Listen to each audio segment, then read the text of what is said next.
আজকে শুনলাম নতুন আইন হইছে, হ্যাঁ, যে ভাড়াটিয়াদের সুবিধার জন্য জায়গার দাম অনুযায়ী সেই বাড়ির ভাড়া নির্ধারণ করা হবে, আরও অনেক অনেক।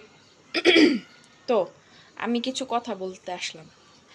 বাংলাদেশে শুধু আইনই হয়, কিন্তু সেই আইন প্রয়োগ হয় না। আমাদের মতো ঢাকা শহরে যারা আছে ভাড়াটিয়া, তারা শুধু ভাড়াটা দিয়েই যায়, মানে 2 গুণ 3 গুণ 4 গুণ ভাড়া দিয়েই যায়, কিন্তু তাদের ন্যূনতম যেই সুযোগ সুবিধাটা আছে সেই সুযোগ সুবিধাটা বাড়িওয়ালারা সেটা খেয়াল করে না, বাড়িওয়ালারা সেটা রাখে না। আমি যেই বাসাটায় ভাড়া আছি সেই বাসাটায় আচ্ছা প্রায় আমার সব মিলায়া 18,000 টাকার মতো ভাড়া যায়। এটা পুরানো একটা বাড়ি, এই বাসায় কোনো টাইলস টুলস কিছুই করা নাই। 3টা রুম, একটা ড্রয়িং, 2টা ওয়াশরুম। আচ্ছা, তো এই যে আমি এত টাকা ভাড়া দিতেছি, মেন কথা যেটা, আমি যে এত টাকা ভাড়া দিচ্ছি, আমি এখানে কি পাচ্ছি? আচ্ছা আমি দেখাই জিনিসটা।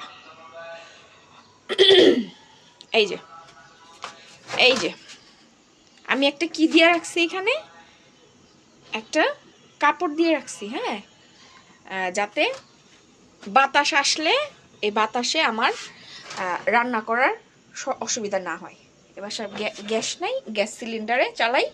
2500 টাকা দিয়া এই সিলিন্ডার আনছি কালকে, হ্যাঁ, তাও পাই না, 2 দিন 3 দিন পরে পাইছি। এই হচ্ছে একটা জানালা, এটার কাচ নেই, ঠিক আছে। ওই হচ্ছে একটা আয়নার জায়গা, ওইখানে কাচ নেই, ঠিক আছে। শীতের সময় হু হু করে বাতাস আসে, হ্যাঁ, গরমের সময় বৃষ্টি হইলে বৃষ্টির পানি পড়ে, ঠিক আছে। এই হচ্ছে একটা জানালা, এই যে একটা জানালা, এটা নাই কাচ, ঠিক আছে, এই যে কাচ নেই, ঠিক আছে। তারপরে হচ্ছে দেখাই আমি, তারপরে বলতেছি যে আমরা ভাড়াটিয়ারা এত টাকা ভাড়া দিয়ে কি সুবিধা পাই। এই যে তারপরে কি বলে সেটা আমি বলতেছি। এই যে একটা, হ্যাঁ, আমি কি করছি, কাপড় দিয়ে রাখছি। কারণ হচ্ছে সন্ধ্যা হলে এখানে মানে ভূতের মতো করে মশা ঢুকে, হ্যাঁ, ভূতের মতো করে মশা ঢুকে। শীত হইলে বাতাস, বৃষ্টি আইলে পানি, হ্যাঁ, এই হচ্ছে আমার অবস্থা। বাড়িওয়ালার কাছে অনেকবার গিয়া বলছি যে কাচ আয়নাগুলো লাগাই দেন প্লিজ, শীতের দিন আসছে, বাতাস আসে, সন্ধ্যা হলে প্রচুর পরিমাণ মশা ঢুকে। 3 মাস হয়ে গেছে আমি এটার প্রতিকার পাইনি, আর আমি বলতেছি 3 মাস যাবত, কিন্তু আমার এইগুলা নাই। আজকে প্রায় 2 বছর হয়েছে, ঠিক আছে। এই যে আমার এই যে এই জানালাটা একদিন একটা তুফানে এটা ভেঙে পড়ে গেছে, আমার রান্নার জানালা। এটা আজ পর্যন্ত লাগায় দেয় নাই। আমি এই যে বস্তির মতো একটা কি করছি, চাদর দিয়া এখানে চালাইতাছি, হ্যাঁ। কি করবো ভাই, আমি তো ভাড়াটিয়া, আমি একটা বাসা ছাড়তে গেলে এখানে অনেক ঝামেলা থাকে।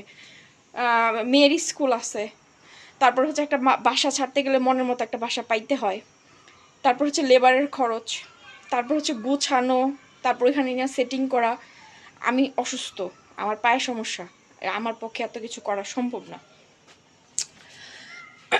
তারপর আবার কিছুদিন পর পর বলবে এইটা হয়েছে ওইটা হয়েছে, আপনার বাসা ছাড়া দিতে হবে। আবার 2 দিন পরে বলবে যে না, ছাড়তে হবে না, ঠিক আছে। এই হচ্ছে সমস্যা। কিন্তু আমরা তো প্রতি মাসে ভাড়া দিয়ে যাচ্ছি, তাই না?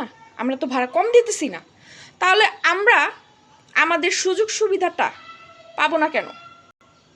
আপনারা খালি সারা জীবন আইনই করে যাবেন, কিন্তু আইনের প্রয়োগ করেন না। দয়া করে আইনের প্রয়োগ করেন না, আপনাদের কাছে অনুরোধ। শুধু আইন করতে থাকেন আর মিডিয়ার সামনে বড় বড় ভাষণ দিতে থাকেন।